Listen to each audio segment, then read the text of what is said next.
Saudara, pertanyaan bagi setiap kita adalah untuk apa saya dan saudara itu diciptakan oleh Tuhan di dunia ini? Apakah saudara pernah memikirkan untuk apa Tuhan itu menciptakan saya di dunia ini?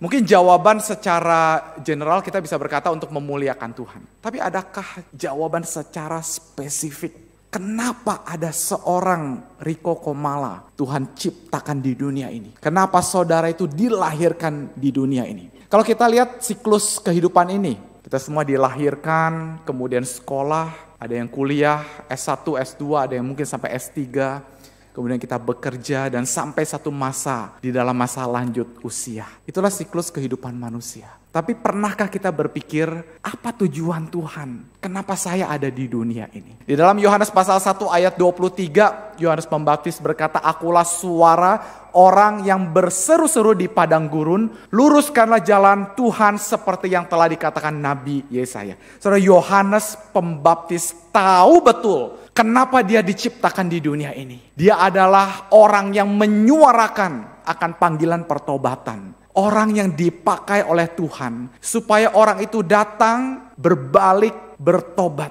Itulah Yohanes Pembaptis. Dia berkata, ia yaitu Yesus harus makin besar, tetapi aku harus makin kecil. Saudara, di sini ada karakter kerendahan hati dan tentunya bukan tinggi hati dan bukan juga rendah diri. Kita menyanyikan pujian dia harus bertambah, ya, dia harus makin bertambah. Tetapi ada satu frase di dalam pujian itu, ku di tempat paling belakang. Saudara, jangan diartikan secara harafiah. Orang Kristen suka sekali di tempat paling belakang. Coba perhatikan kalau tadi ke gereja duduk di bagian belakang. Rendah hati kira-kira seperti itu. Tetapi sesungguhnya itu bukan rendah hati. Mungkin lebih mendekati ke rendah diri. Saudara, mari kita belajar bagaimana kita memiliki karakter kerendahan hati ini. Saudara, mari kita bersama-sama berhati-hati akan dosa kesombongan atau dosa kecongkakan. Bukan hanya orang yang punya segala-galanya, orang yang kaya yang bisa sombong. Kadang-kadang orang yang tidak punya apa-apa, orang yang hidupnya terbatas juga bisa sombong. Mungkin ketika dia tidak mau dibantu, tidak mau menerima pertolongan, di situ dia juga bisa sombong. Saudara, kita perlu hati-hati dengan dosa kesombongan. Karena dosa kesombongan ini seperti oksigen yang masuk ketika kita bernafas. Tanpa kita sadari, oksigen itu sudah ada di dalam tubuh kita. Begitu juga dengan dosa kesombongan. Tanpa kita sadari, itu bisa terjadi dan masuk di dalam hidup kita. Saudara, Yakobus 4 ayat 6 berbunyi apa? Allah menentang orang yang congkak tetapi mengasihani orang yang rendah hati. Mari kita belajar punya karakter kerendahan hati sehingga kita dapat berkata, Yesus harus semakin besar tetapi aku semakin kecil. Saudara, ini sangat berbeda dengan dunia yang kita tinggali ini. Spirit di dunia ini mau jadi apa? Mau jadi juara, mau jadi ranking, mau jadi yang terbaik. Kalau kita bekerja pasti kita ingin sukses, ingin berhasil. Itu satu hal yang normal, bukan? Dan kalau di konteks sosial media, kita mau jadi terkenal. Dan berapa banyak kita yang post di sosial media, kemudian kita lihat berapa banyak like, berapa banyak viewer. Dan itu sangat mudah menyombongkan diri kita. Saudara, tetapi mari kita sama-sama belajar bagaimana kita punya karakter rendah hati. Sehingga kita dapat berkata, Pak, Yesus harus semakin bertambah, semakin besar. Segala sesuatu hanya oleh karena Tuhan.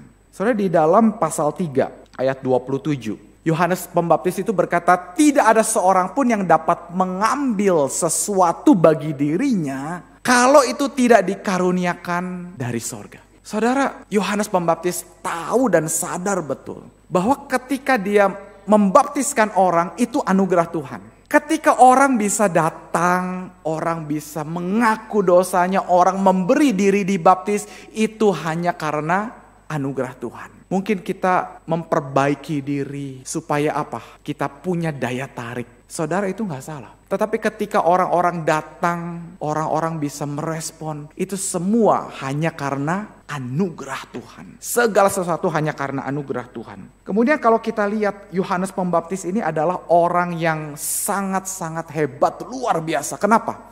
Karena dia adalah orang yang dinubuatkan di perjanjian lama. Yohanes 40 ayat 3 itu berkata, ada suara yang berseru-seru, persiapkanlah di padang gurun jalan untuk Tuhan. Luruskanlah di padang belantara jalan raya bagi Allah kita. Ada alasan bagi Yohanes Pembaptis untuk menyombongkan dirinya. Karena dia sudah dinubuatkan dan dia adalah orang yang hebat luar biasa. Tetapi dia sadar, bukan karena kehebatannya, bukan karena fasih lidah, bukan karena kecakapannya. Semua itu hanya karena anugerah Tuhan.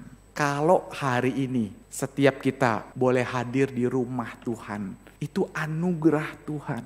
Ada sekian banyak orang yang tidak punya kesempatan memasuki bulan Juni dan hadir hari Minggu di rumah Tuhan. Mungkin belum tentu ada orang punya kesempatan itu. Orang punya kesempatan, kerinduan. Tapi satu kali ketika misalnya dirawat di rumah sakit, tidak ada kesempatan untuk beribadah di rumah Tuhan. Bahkan kalau saudara bisa melayani di rumah Tuhan, itu satu anugerah Tuhan. Kalau saudara melihat gedung gereja punya fasilitas seperti ini, itu ada bagian dari orang-orang yang mungkin mengerjakan, orang-orang yang memberikan persembahan. Tapi semuanya itu anugerah Tuhan. Dan kita belajar apa? Bersyukur kepada Tuhan untuk setiap anugerah Tuhan. Dan kalau kita lihat keluarga kita punya pasangan, punya anak, punya orang tua, itu hanya karena anugerah Tuhan. Setiap aktivitas, pekerjaan, Tuhan masih berikan kesehatan, itu anugerah Tuhan. Mari kita melihat keseluruhan hidup kita, bersyukur karena semuanya adalah anugerah Tuhan. Kemudian bagaimana kita belajar untuk rendah hati? Yang kedua, mari belajar untuk mengenal siapa Tuhan dan siapa diri saya secara pribadi. Nah, Yohanes Pembaptis kenal betul siapa Tuhan. Dia yang datang kemudian daripadaku, yaitu Tuhan Yesus. Dan membuka tali kasutnya pun aku tidak layak. Saudara, membuka tali kasut atau tali sepatu itu hal yang paling rendah. Dan juga Yohanes Pembaptis menyadari, buka tali kasutnya pun aku tidak layak. Itu berarti apa? Dia kenal bahwa Tuhan Yesus itu Tuhan yang layak disembah, ditinggikan, dan dia bukan siapa-siapa. Dia menyatakan apa? Siapa yang datang dari atas adalah di atas semuanya. Siapa yang datang dari sorga adalah di atas semuanya. Dia kenal betul bahwa Tuhan yang disembah itu Tuhan yang di atas segala-galanya. So, pertanyaan bagi kita, seberapa dalam saya dan saudara itu mengenal Tuhan? Saudara, mengenal Tuhan itu harus dibangun dengan apa? Dengan relasi. Melalui firman, melalui doa. Saudara, kalau ditanya berapa sering saudara dan saya itu baca firman dan berdoa. Saudara mungkin katakan setiap hari Minggu saya baca firman, saya berdoa. Jangan-jangan itu hanya merupakan apa? Ritual, merupakan kebiasaan. Saudara, dalam satu kelompok sharing, kami pernah satu kali itu membahas tentang saat teduh. Berapa sering, bagaimana kita melakukan saat teduh, pagi hari atau malam hari, bagaimana caranya.